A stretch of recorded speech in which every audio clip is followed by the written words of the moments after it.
title, get ready to see this title get quoted in a Dorkax script in 6 months.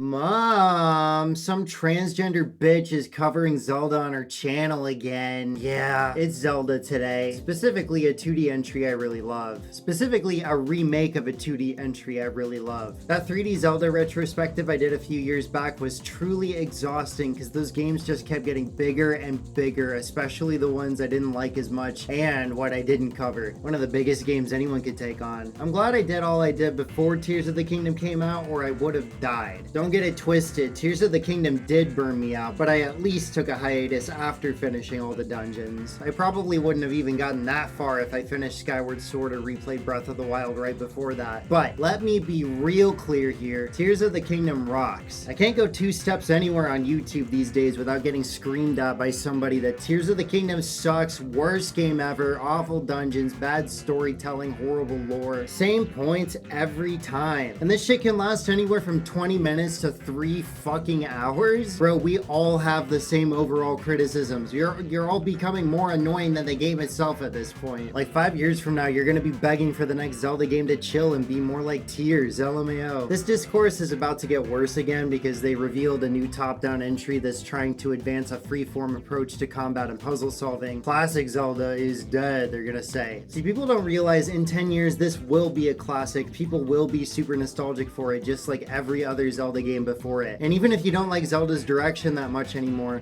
let me direct you to other adjacent genres. If you only play Nintendo games, well, here, Capcom worked on some of those. They made Resident Evil. The first 3 games are basically a bunch of classic dungeons back to back. You like unlocking abilities as the game goes on? That is not unique to the Zelda series or action-adventure games. If you want stuff directly inspired by Zelda, there's tons of great indie games to choose from. Blossom Tales, It'll Do, Okami, Tunic, Oceanhorn. The list is really never ending. And plus, negating all of that, Zelda itself has like 30 games in it. You have 30 games that are all at least 10 hours long, if not longer, to choose to explore. Just go back and revisit one of your favorites again, or better yet, fill in the blanks you have. A lot of people are going to be complaining about Echoes of Wisdom's gameplay and comparing it to its younger sister, but you have to realize they both complement each other. And even if the Switch-built Zelda games have in majority been open-air styled, more linear entries are very available if you have NSO, or you could pirate them for free, I've been told. After 2 pages, I can now bring up Link's Awakening, which is a remake of Link's Awakening, originally released in 1993 for the little Game Boy. The devs started fucking around with the new dev kit for the little thing as an after-school project and treated it as a spin-off, so they decided not to use the setting of Hyrule or have any established people besides Link show up. Yoshiaki Koizumi, who's one of the top dogs for all of Mario, worked on this game, and he and Kensuke Tanabe came up with a lot of the ideas central to the story. They were inspired by Twin Peaks and wanted a small town with a bunch of weirdos at the center of things. There were also some chopped ideas from A Link to the Past that they were able to stuff more easily into this game's premise, and the way this game's story plays out allows for a lot of weirdo shit. There's a few Zelda games that have an emphasis on strange, inexplicable stuff happening all around you, and Link's Awakening is one of them. I feel like a lot of people disregard the game as just one of the pre-Ocarina of Time entries, and 2D Zelda is overall very underappreciated these days. I think that's another reason people complain about Tears so much, but the items and dungeons format is stuck to very rigidly here.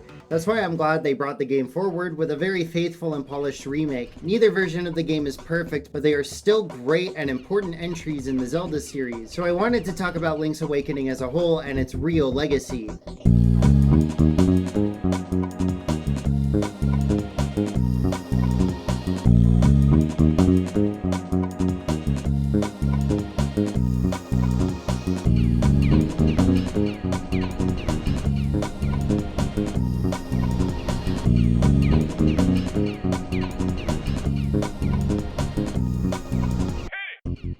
Sorry for the extra long intro today. I had a special guest help write it. Before I get too carried away, let's lay down the game's premise.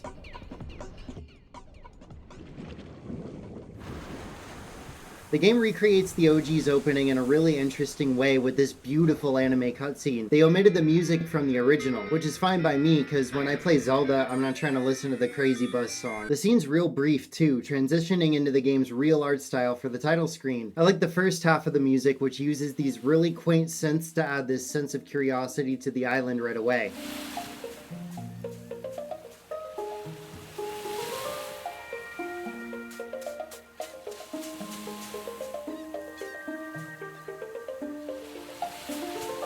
Right afterwards, we get a nice version of the Zelda theme, which is always expected and always welcome.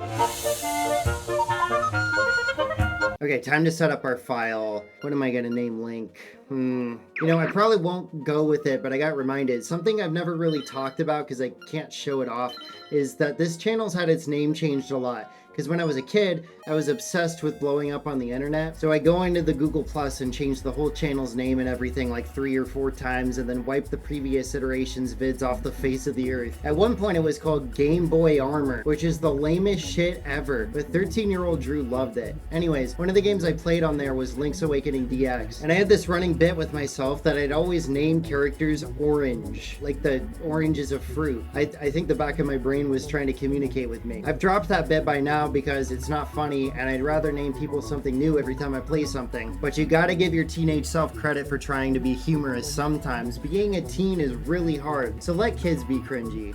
While I was rambling, I picked out a cool name. We'll be playing as Dave. I already made a little dicky joke in the last video, so just to clarify, this is a different Dave. And it's time to go on Dave's video game journey. Dorkax and I have a podcast called Post Game Clarity where we all play through one game all together and then discuss it. This year we've talked about Catherine Full Body, Monkey Island, and both Klonoa games, and we've already covered several others as well as GOTY lists. They're big beefy episodes to listen to, and I really love the conversational flow we achieve with great discussion and shitty, awful, horrible jokes that are usually my fault. So if that sounds up your alley, please check us out on YouTube or any audio streamer. But for now, back to the freaky video. Like its early series contemporaries, the game tosses us into the world to go find our sword. I like the little conversation we have at the start though, where this girl named Marin tells Dave that she's not Zelda and we're on Koholint Island. This is a very cheeky way to show the devs wanting to ditch what had already become tropes in the series storytelling, and that immediately gets expanded on when we take a few steps into town. A chain chomp is just chilling, and the NPCs all have weird things to say, like this Yahoo lady, or the kids that say tutorial things and then they're like, I don't even know how I know this, I'm just a kid. I wonder how old some of the staff's kids were at that point. They probably wrote that from experience. After avoiding all the enemies and using our shield to nudge our way down to the beach, we finally find our sword. Not to make a whole owl joke or anything, but who the fuck are you? This owl shows up at every major step in the game and points us in the right direction to keep things moving. He doesn't have the chance to get annoying because his appearances always happen at the exact point you'd have no clear next objective, and also he has a nice theme song. They expand on the OG's simple arpeggio with this nice music box sound as well as a cool horn ensemble melody, so he's always a treat.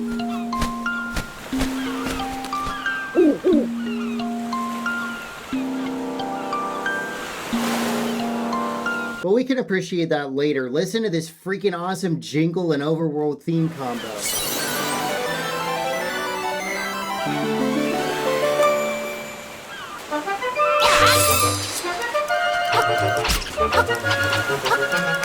Yeah, that's so hype! We're truly adventuring now, so next stop is the mysterious forest. In the middle, we bump into this raccoon that scrambles up the layout, and all he says is his nose is sensitive to powder, which is probably one of the more cryptic hints in the game. But if you stumble out the side of the forest, you'll eventually find Maple the Witch, who gives you magic powder. Maple's cool. She ended up being a very common character between all the Game Boy as well as the Game Boy Advance Zelda games. It's really sick.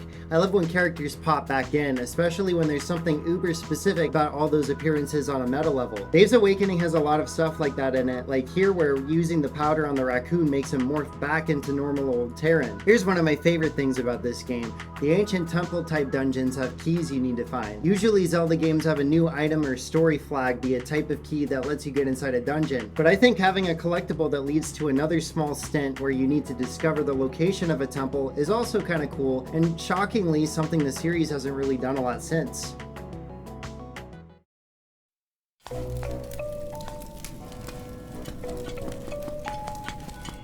This first dungeon is pretty standard, but I love the way this game and A Dave to the Past have this floated dungeons where you're always plowing ahead. In a lot of the 3D games, I'm stopping to look around at everything and trying to take in the whole space. You look at the map in both 2D and 3D Zelda, of course, but in these top-down games, you can take in whole rooms at once and you're always just moving. It's really fun. The compass has a new feature in this game where a jingle will play if a new room has a key in it. With a lot of individual rooms requiring you to push random blocks or kill all the enemies, this can be a helpful helpful signal to pay attention a little more. It's kind of like a friendly Pavlov's dog that the devs slid into the game. The side-scrolling sections stick out because there's dead bodies hanging from chains.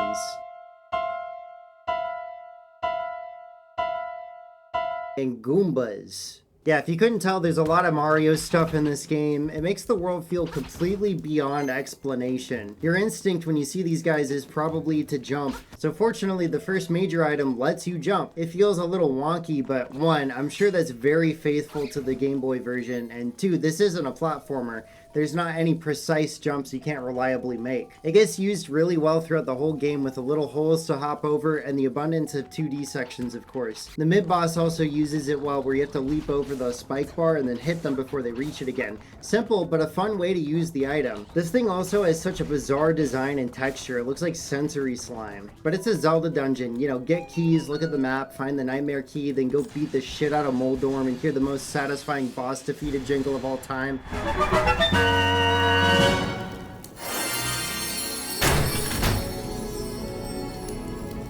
It's nothing new, that's how Zelda's always worked. After that we get our first MacGuffin. They're sacred instruments in this game.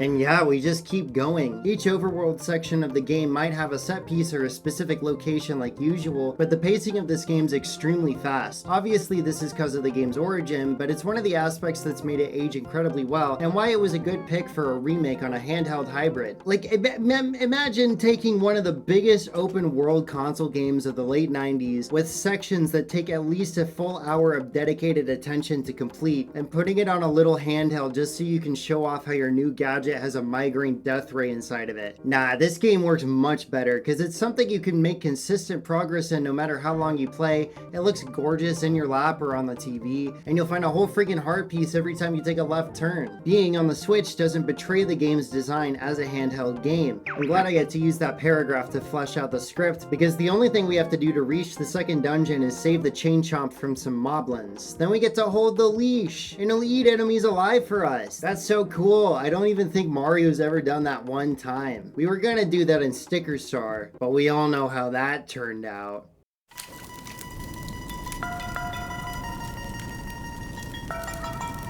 I kind of wish we got to keep the chomp in the actual dungeon, but what are you gonna do? I like how all the dungeons have a similar leitmotif, but do different things with it. The music in this dungeon gets more menacing than in the first, which is a cool touch too.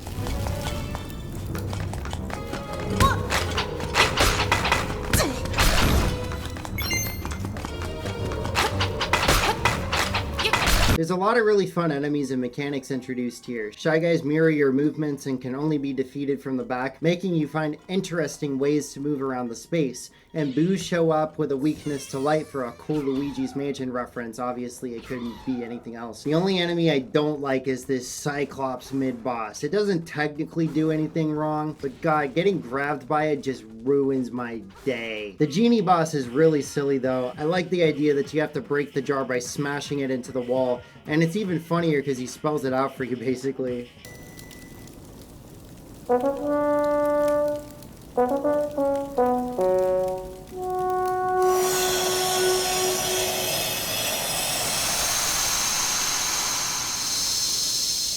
We have to return the Chain Chomp to Mabe Village. Mabe Village? So this is a great opportunity to do some side stuff, like fishing. Any game with fishing in it is guaranteed to at least be a decent time, especially if the minigame has any effort put into it. And this is a chill time that you can use to get a heart piece and even our first bottle if you're eagle-eyed enough. The music is really quirky and determined.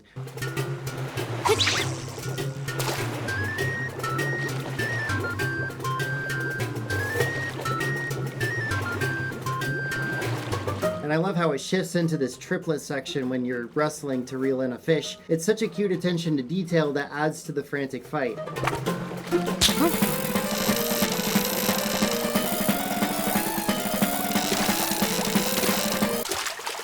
And unlike in a lot of other games, the perspective and art style lets you actually see the fish in detail. They're such cute little guys. We should also definitely play the trendy game when we get a second, because when... come on. Come on. Sorry, guys, just a sec. Get in there. Get in it. Oh, fucking finally, we have the Yoshi doll. Okay, yeah, the description is cute and all, but this game came out in 93, so I literally could count all the games Yoshi's been in. Yeah, don't even try to step to me, I have autism. But getting this doll lets us start the game's cool trading quest, which is mandatory and spread between a few overworld segments in this game. I don't mind though. For the bigger games it should definitely be optional, but the island is so small that talking to everyone doesn't take a million years, and it's always worth it to figure out the way forward because the reasons for trading things are legitimately hilarious. There's this one section where I had to trek down to the beach, which I don't mind so much these days because I've grown a lot since the divorce, but after meeting this alligator I had to trudge all the way back to the village. And I couldn't jump up the cliffs with Rock's feather. I understand why you couldn't do that in the Game Boy version. Everything was one screen at a time, but a big focus on Switch was pulling the camera out and using the new aspect ratio to depict the overworld as one large interconnected location. So if you can do that, I think you can let me climb up the little ledges. Dave looks like he wants to so bad. You have to do enough trading in this segment to give this monkey a banana to build a bridge to this castle where we're hunting for 5 golden leaves. For this rich guy that keeps doing wannabe JoJo poses for us. This game's little incidental music cues are all really excellent. It's something that the Zelda series has always excelled at and continues to even now. Not just the gameplay jingles, but more specific stuff in all the games are just great examples of how a tiny fanfare or a specific melody for one scene making a big difference in how memorable a game can be. The castle segment is mostly okay except for the bomb walls. They do give you bombs here, but you never get the bomb bag. They only just show up as drops starting now. So if you get a couple, you're probably gonna have to come back to this room and farm them because the game doesn't tell you that you can use them really. And this part just keeps going because you have to cross the whole pothole field to get the dungeon key. What the hell is going on here? I just want to go to the dungeon, but this whole quest doesn't want to fucking end. And even when you unlock the palace, you have to walk all the way back around to go inside. It's right there. Just let me inside. Just let me in. Like, what the fuck? Oh, you'll never guess what this place's gimmick is. Unfortunately, after all that fluffing around in the fields, I don't have a lot to say about the dungeon itself. It's good, but just not that confusing or remarkable. Although it is the first to have 2 floors, and you get the Pegasus boots here, which I always get pumped about. You can use them to bust these rubber inflatable things, and obviously it gets used to kill the boss. It is consistent with the last 2 because after you figure it out a little bit, you can tank through and beat it on the first try, even though the puzzle is pretty cool.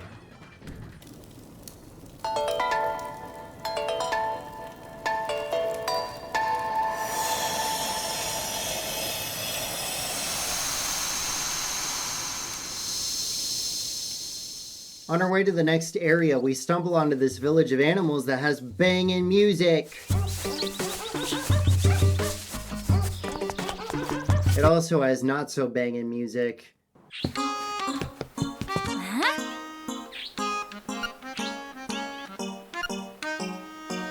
But to get the key, we gotta have Marion come sing to this sleeping walrus. They love Marion here, which is cute, and she seems like a nice girl. Before I go get her, I'm gonna pull a Link and go get this ocarina. I'm not playing as Link though, I'm Dave. Alright, let's go find this girl. Where is she? Down on a beach.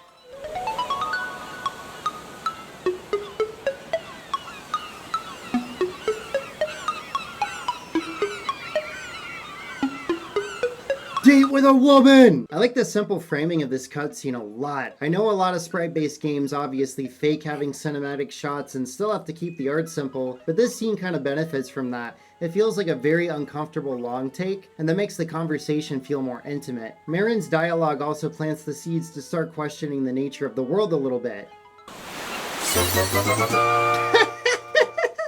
Oh, this game's so silly. I love it. After fighting this boss with really weird iframes, we're done with the desert and we'll never come back here again in the whole game. I feel like every other area sees really great use for both the story and side quests, but not here. We're done. It's actually time to go to the top of the map and part this waterfall so we can head to the next dungeon.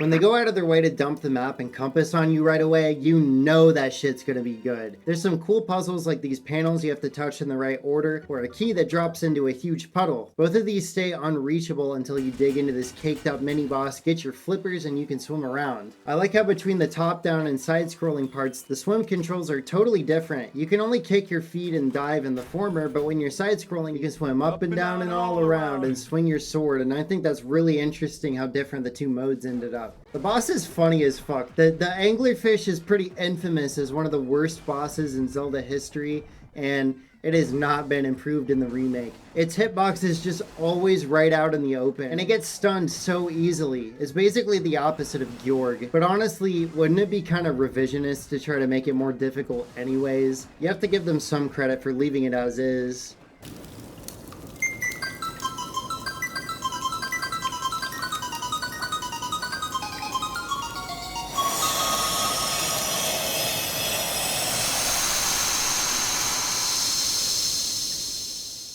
Since we can swim, let's go get Mambo's Mambo.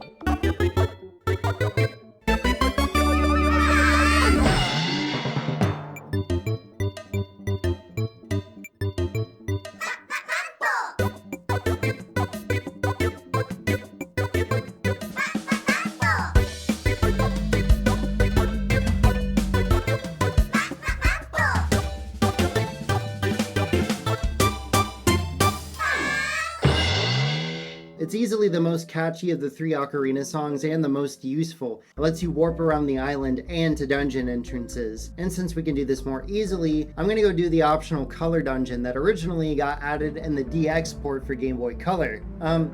Color puzzles are not that interesting. There's some silly enemies, but nothing challenging or engaging, really. There's even these weird guys at the entrance that say they'll sell you magic powder because apparently you're not making progress in this dungeon without magic powder, which is, you certainly do need it at a couple points, but not badly enough that I'm gonna spend money on it. And the boss is pathetic, especially knowing it's in a revised version of this game. The second you learn to not care about self-preservation is the second that it goes down. But even though this dungeon kind of stinks, the choice at the end is really cool. You can make Dave either extra strong or extra tough, kind of like a permanent version of the attack and defense power-ups that spawn throughout the game. Oh yeah, there's power-ups in this game. I think that's a really whack choice, but it kind of makes sense given the pick up and play nature of the handheld game. They probably just wanted little collectibles that'd pop up and make wandering around a little easier, just in case some 6-year-old got lost when he couldn't see anything on the bus to school. Talking about the color dungeon though, let's get into the remake's visuals a little bit. I really like them. Not only does it have a unique vibe for Zelda, but the execution is really nice looking and complements the silly direction the game goes for. Not every character design is a winner, but most of them are really cute and inviting, and the lighting in this game is exceptionally gorgeous. A lot of people give the game flack for these goofy character designs, but think of it this way. We transitioned into this style from the more realistic proportions in the anime scenes. In my mind, the diorama style is meant to reflect the dreamy surroundings, where everything would be inherently impressionistic by nature, instead of realistic. On a more personal level, the game also channels my love for the diorama look of the first two Paper Mario games. I can empathize with disappointment that the look is being used again for Echoes of Wisdom, especially considering that's Zelda's first solo game. I probably would have preferred a look closer to a Dave Between Worlds, but in Dave's Awakening's case, I think it fits. Anyways, after the optional stuff, there was this ghost that started stalking me. So to help them out, I took them to their old house, and they realized when they were alive they were a hoarder and they'd have to clean their room. And that pissed them off so bad that they asked me to bury them. After that, we can swim right over to the next dungeon. Ugh. What the fuck is happening back there? Please re-render that background. That's an eyesore. Grezzo, what the fuck?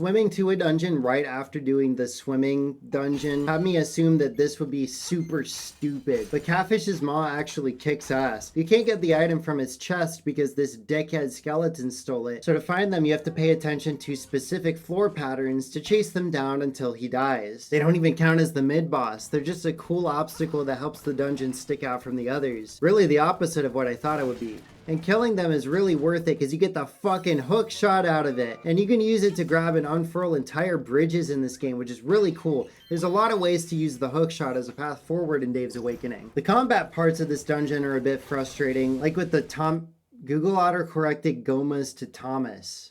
It's cool that you have to poke them in the eyeball with the hook shot, but one, it's random when they'll open their eyes, and two of them are here at that, so it's a bit frustrating. The boss is kind of the same, but once you get a few shots in with very precise timing, you got it. You just gotta hang in there.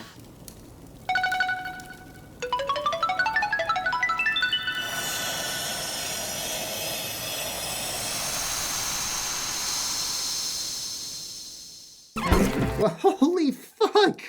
Bye? I was working on the trading quest again. This goat catfishes this dude with a gorgeous render of Princess Peach. A close-up of my eyes? That's exactly right, Pete. A map of your eyes, cause I can find myself getting lost in them. This is the greatest game ever made. I also helped this cutie pie mermaid and got a magic scale, which actually helps us complete this mermaid statue not too far away. The trading quest keeps getting stranger and stranger. I was gonna try and do the next story section right away, but you need the bow and arrow for that, and unfortunately have to buy that at the shop in town. But I'm not spending $1,000 on that shit. And that brings us to a really cool trick you can do in this game. Shoplifting. Sure, the game calls you out on it, and they even change your name in the dialogue to Thief to guilt trip you the rest of the game, but it was way better than spending more time to farm for rupees. It's also really funny. If you go back after stealing, the shopkeeper just straight up kills you. It's really out of pocket. But anyways, we can use the bow to plow through the area with a bunch of robot soldiers and kick this guy's ass, but then things get kind of serious. See, legend has it that if we wake up the windfish who's trapped sleeping in the egg on the title screen, the whole island might straight up vanish. Damn. But we don't need to stop and think about how ethical our adventure is quite yet, because the owl reassures Dave that this might just be a legend and nobody knows for sure. So, on to the next dungeon, I guess.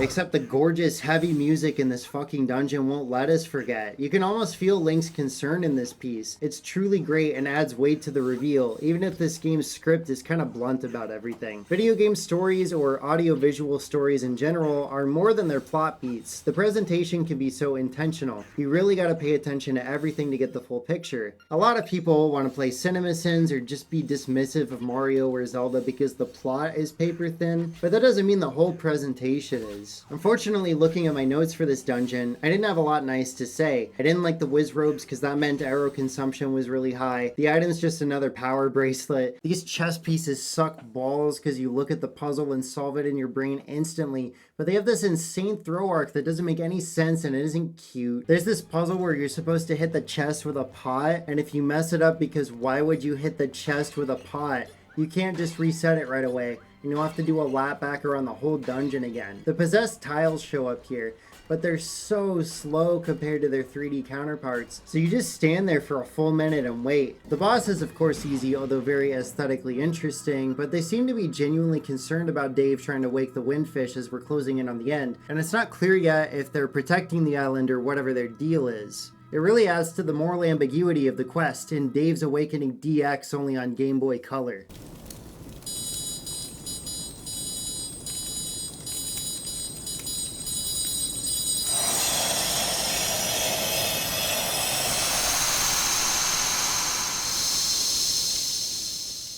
Our journey to the next dungeon involves us going through this stinky signpost maze. I could probably write a joke about it or write some stupid ass Drew Doodle ass tangent about it, but I just honestly don't want to look at it anymore. But after we get a cameo from Wart. He's not Wart here, but the reference is clear. He does a boiler room set for us, letting us go resurrect this special chicken underneath Mabe Village. And in that detail, you can really feel the Twin Peaks influence. Using this special chicken lets us fly around in Telltale Heights to go get the next key for the next dungeon.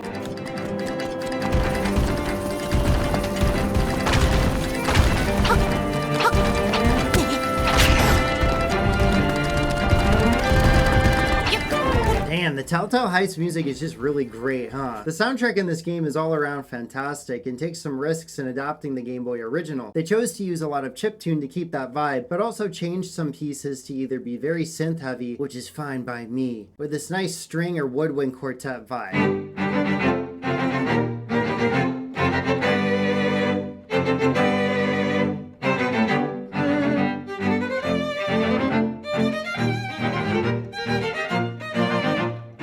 Which is fine by me also. It's a very upbeat score, and it gets a little too trebly at times, mainly with the chiptune, and sometimes with the synths it gets a little too cutesy. But overall it's a nice listen, especially with how many individual people get little songs that play in their house. It's like you walk in and they're playing music over their Alexa.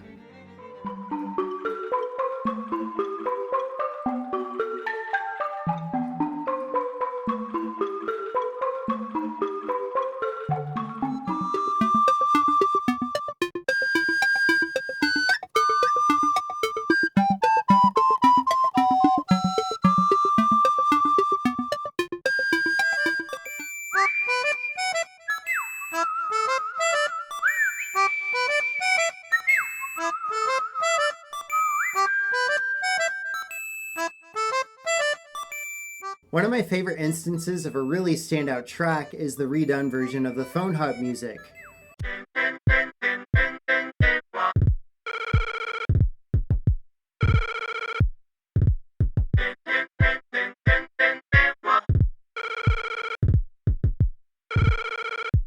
Hey Splatoon fans, does that sound familiar at all? Even non-Splatoon fans, everybody check this out. You're gonna learn something really cool today.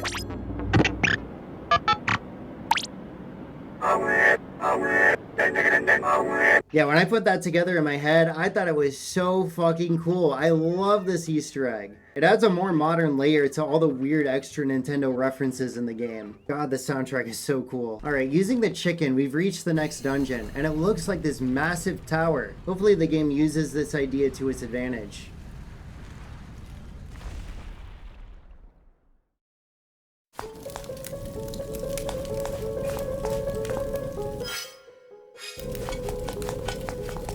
And guys, you're not gonna believe that this one, but the game does use this to its advantage. The game could have easily just rested on the fact that unlike all the other dungeons, this has 3 entire floors, but it doesn't. It's actually about using a metal ball to smash all the support pillars, lowering the tower, or at least on the 2nd floor it is. It's really confusing and I kept having to warp to the entrance, but finding the path to the pillars was consistently engaging and fun. I had a great time with it. It's the type of dungeon where you keep getting lost, but you feel like a genius when you finally figure it out, instead of being majorly over it. Right before the end of the dungeon, you kill this Pied Piper's fly friends, which pisses him off so bad he ends up riding the boss. Having another side-scrolling boss is really cool, especially one above water, but once again, it's incredibly easy. At this point, I'm just assuming that's because nobody could see anything on Game Boy, and the Switch version just wants to stay as close to that experience as possible. And then you have to walk back down to finish the dungeon, and it just makes you feel like you're doing a walk of shame across your college campus. By now I noticed, and maybe you did too, that I hardly unequipped the feather. Jumping is so useful, and with the sword, shield, and fucking Pegasus boots getting dedicated buttons, I wish they'd gone ahead and done that for the feather. Like map it to A except for when you're by a person. They've already caved and given Link a jump button by now, and I think this game would have benefited from that a lot.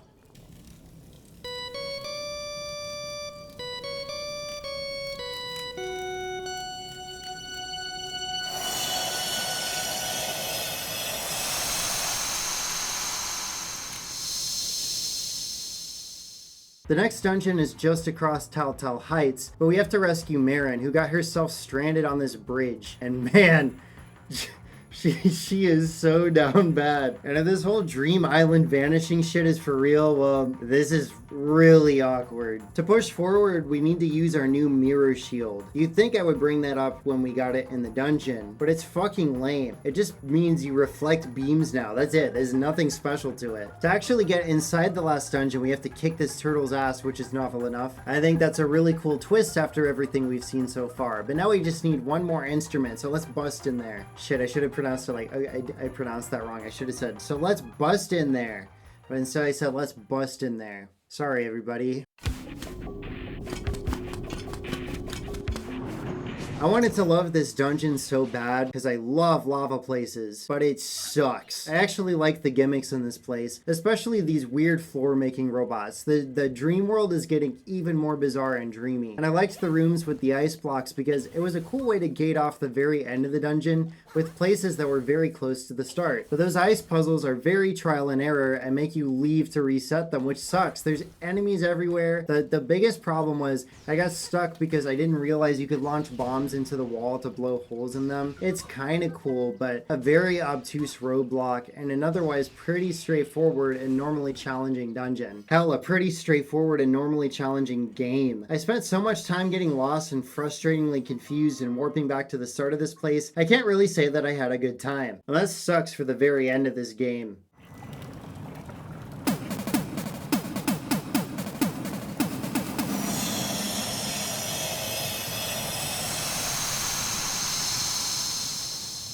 All we have to do now is go wake the windfish. But since we are about to most likely destroy this world, let's go play some side games first. The major one is the chamber dungeons added in the remake. Dampé challenges you to use rooms from all the dungeons, and to make new ones you can clear really fast in one go. That sounds fine, but it gets repetitive really quickly. Now the obvious thing to suggest as an improvement is to let people just build their own dungeons out Mario Maker style, which sounds way more fun and appealing instantly. It's strange they haven't done this yet. Mario Maker was such a slam dunk, and we've even had discussions as far back as Hyrule Historia that Zelda started as a dungeon maker itself, but they just haven't bothered doing it yet. They might not ever, and I kind of have a conspiracy theory about that. See, I think they were using the chamber challenges to half-heartedly test if people would be interested in the concept at all, but since the concept was so limited, this ended up being one of the more criticized aspects of this remake. So since that happened, Nintendo had an out to be like, oh, I guess you didn't want it after all.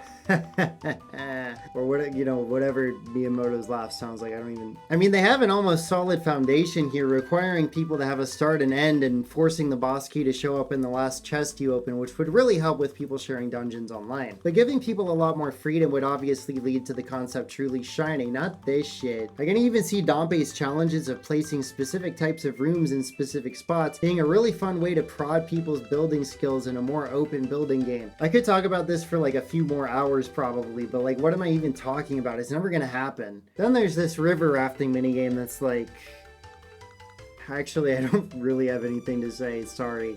It feels very anticlimactic and unexciting as a minigame, and Ocarina of Time came out and blew it out of the water with better side content, so whatever. Speaking of Ocarina, this game has an equivalent to the Skulltula quest with the secret shells. I think that's really cool, especially for a portable game like this, and it has some pretty cool rewards too, especially in the Switch version where they added more of the Dibbies to find. Alright, it's time to approach the egg and end this thing. We know that we're gonna wipe out this whole island by waking the windfish, but we've also learned that the nightmares imprisoned the windfish to rule over his dream world forever, and Dave is physically stuck out at sea IRL, BoJack Horseman type beat. A very somber tone sets in, and even with the more boppy instrumental, the Ballad of the Windfish still stings, cause you know it's probably the last time we're gonna have something happy to listen to.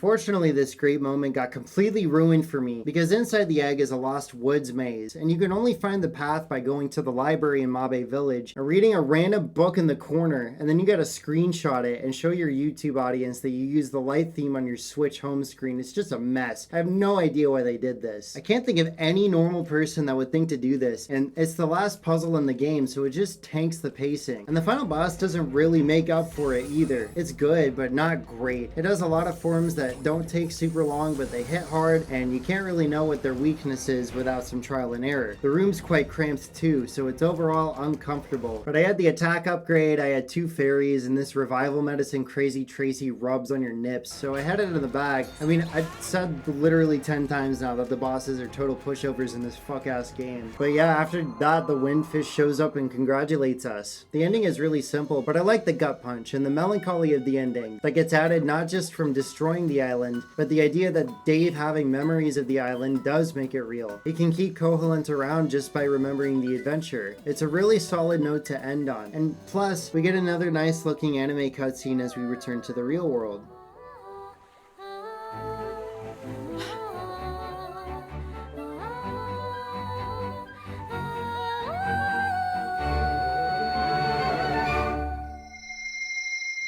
Dave's Awakening is fascinating because of how much it stands on its own. The ideas it brought to the table felt bigger than anything the series had tried to do up to that point, but also smaller and more compact because of the hardware. And it's aged wonderfully. Even this remake on Switch manages to feel fresh and captivating, whether you're experiencing the game for the first time or revisiting it. I mean, neither version of the game is perfect for a number of reasons. They both can get very frustrating and the controls need ironing out in both games, even if the GB version gets more of a pass. But this is yet another entry in this series that's just cool. I don't fucking care, it's just cool. And a lot of people don't really seem to notice the influence this game would have on later Zelda entries. Rock's Feather, Maple the Witch, Marin and Terran turning into Malon and Talon, the owl coming back as Kabora Gabora, and it's one of the entries that strikes a more melancholic tone, balanced with plenty of surface level silliness. Even the remake had an impact as far as being the engine Echoes of Wisdom seems to be based on. Portable Zelda would do a lot of things that improved on Dave's Awakening a ton. Meanwhile, the console game shifted game design substantially in multiple ways. But this game still has a place, and it's still worth recommending. I mean, to that end, let's get real. You've probably already played it before. It's a Zelda game. People can't shut up about those.